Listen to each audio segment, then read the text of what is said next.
We're not worshiping the stupid candle. It's there to represent what Christ is. Well, in the year 400 or 600, or where did he, wasn't any electricity? Yeah, there was no electricity there. Let's get, let's be practical here. We got to look at the big picture. Well, they not only had costumes and candles, but they built buildings.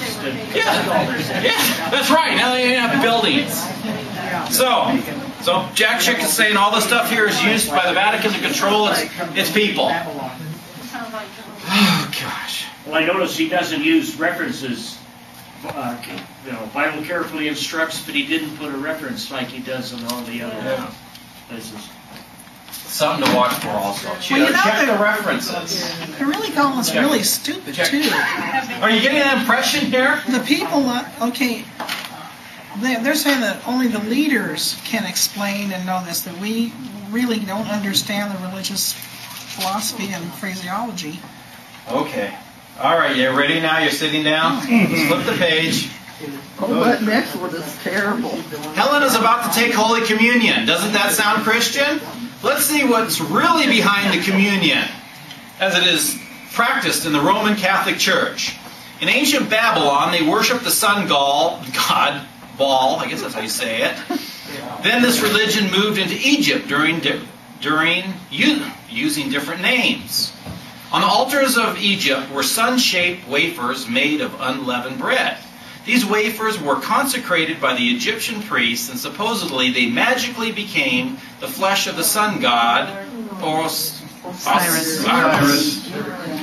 This is called transubstantiation.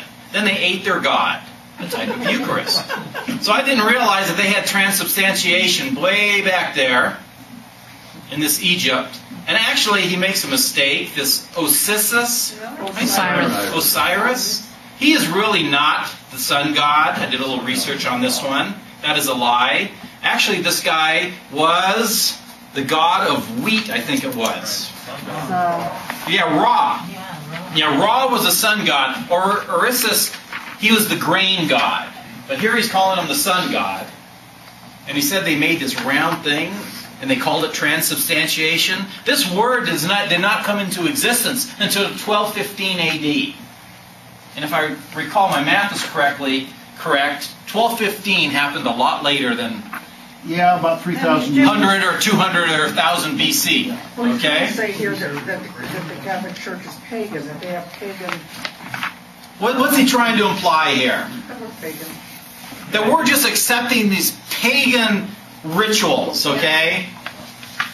I don't know a lot about this. Marianne knows a lot more about this stuff, and maybe we can have her dig into this a little bit here later on.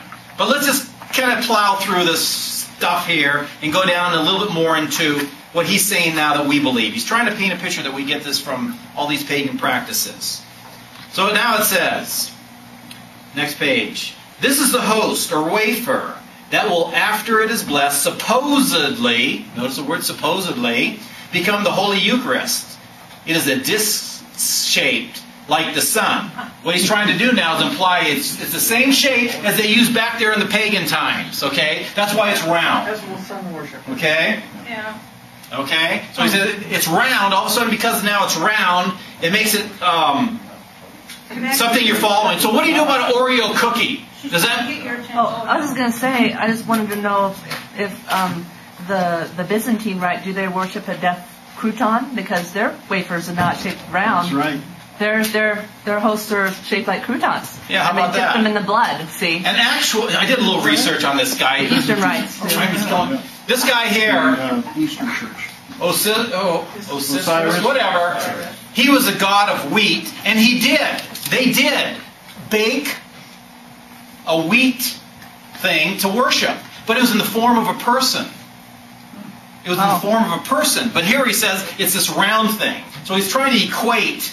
What Chick is trying to do is equate some things that aren't true into what we really believe. Actually, they did worship this guy by baking these things, but it was in the shape of a person.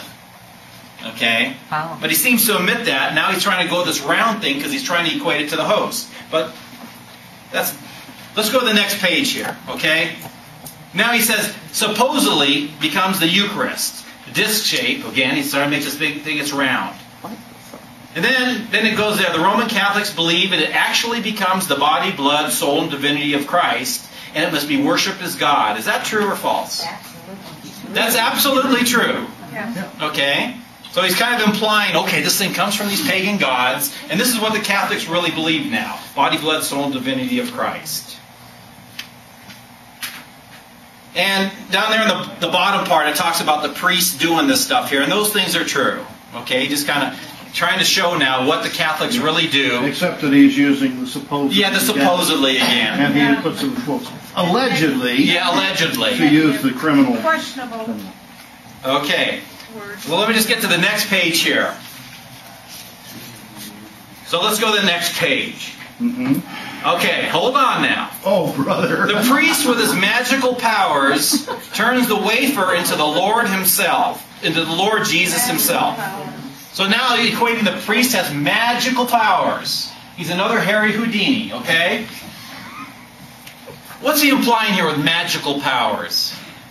Witchcraft. Yeah. You know, he's totally discounting the priest has authority from God to do this. He's saying now that those Catholics believe priests are magic. He does magic. He can turn a piece of bread into Christ himself. That's magic. He's equating magic to making this happen. And then he calls it transubstantiation. So it's magic that causes transubstantiation. Remember we talked about transubstantiation? What do we believe that really means? Change over from bread into Jesus' body and blood. Right. Remember we talked about accidents and substance? Right. You know, the accident, the wheat, the bread part of it stays the same. That's the accident. But the substance and what makes it is what changes. That's what we believe transubstantiation is. And we don't believe it's done by magic. We believe that it's done by God through the priest again. Okay, the next one. Roman Catholics believe the priest is so powerful, he can pull Christ out of the heavens. How about that? The priest is so powerful. He can pull Christ. Christ is up there minding his own business on the right hand of God, and the priest is so powerful he just suck him down to earth on an altar and put him in that piece of bread. Okay? Well, and then also to put him on the cross and to sacrifice him again during Mass. So what he's doing here, he's saying now, okay, the priest is so powerful, he's pulling Christ down out of heaven, he's minding his own business, he pulls him down to the altar, and then we sacrifice him again. That's false. Do we sacrifice Christ on the altar? Do we re-sacrifice him? No. Christ sacrificed once and for all, as Hebrews says. We don't believe Christ is sacrificed again. But here he's saying we re-sacrifice him at every Mass. Totally wrong. And then it says in Egypt, IHS. You know, he has a little picture of a host here. By the way, has anyone ever seen a host with IHS on it? I haven't seen any, but... No. I don't know if there are. I don't know, there might be out there, but I don't know. But he's implying here that now every host has his IHS on it. Well, it's probably created by that magical powers that the priest has. Maybe it ingrains it as he does it, right? But he's making this IHS is on this, get my notes here, I'm just getting too crazy. Okay. So he's saying here, the IHS, see, those Catholics, they really believe that it comes from these ancient pagan gods. It really stands for their gods, Isis, Horus, and Seb. And they actually put it on their host, because they really know it comes from a pagan god. IHS. Well, The first three letters this guy are... sinks himself in quicksand right there, because that's all English, which didn't exist at the time of the Egyptians. Okay, good. And What language was spoken when Christ walked the earth? Roman, Latin, Aramaic and Latin, and Greek. Greek was the language which the New Testament was written. Yeah. IHS. The The first three letters in the Greek language for Christ.